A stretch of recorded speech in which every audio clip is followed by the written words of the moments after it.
আসসালামু আলাইকুম রহমতুল্লাহ বরাকাতু। সম্মানিত দিনদার ইমানদার মুসলমান ভাই ও বন্ধুগণ, সকলকে পবিত্র রমজানুল মোবারক মাসের শুভেচ্ছা। রমজানুল মোবারক মাস যখন আসে, আমরা যারা একটু সামর্থ্যবান আছি, আমরা সকলেই অনেক মানুষকে ইফতার করানোর চেষ্টা করি।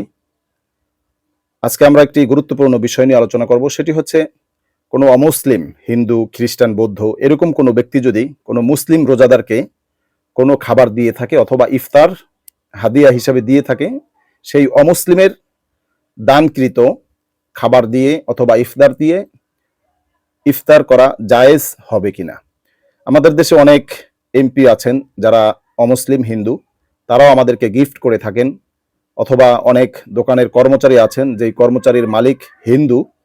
এরকম যদি কোনো ব্যক্তি থাকে, তাহলে সেই হিন্দু মালিকের টাকাটা অথবা সেই হিন্দু এমপির অথবা অন্য কোনো ব্যক্তি হোক, সে মুসলিম নয়, এরকম যদি হয়, তাহলে তার টাকা দিয়ে মুসলিম রোজাদার যারা আছি আমাদের ইফতার করা বৈধ হবে কিনা, জায়েজ হবে কিনা। বন্ধুরা, ইসলামী শরিয়াতে অমুসলিমের দানকৃত যে ইফতার আছে সেটা দিয়ে মুসলিম রোজাদারের ইফতার বৈধ রাখা হয়েছে, তবে কিছু শর্ত দেওয়া হয়েছে। সেটা হচ্ছে অমুসলিমের যেই খাদ্যটা মুসলিমকে দান করবে, যেই ইফতারটা দান করবে, সেই ইফতারটা পরিপূর্ণ হালাল হতে হবে।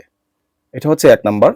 2 নাম্বার, যেই খাবারগুলো দিয়ে থাকবে সেটার যদি ভিতরে যদি কোনো মাংস থাকে, সেই মাংস মুরগি হোক বা খাসি হোক, গরু হোক, যাই হোক, সেটাকে পরিপূর্ণ হালাল পন্থায় জবাইকৃত হতে হবে।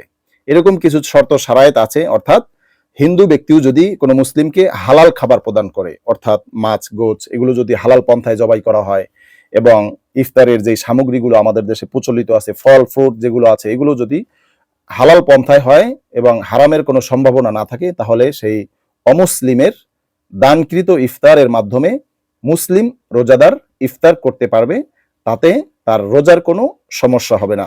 আল্লাহ তাআলা আমাদের সকলকে বুঝার তৌফিক দান করুক, আমিন।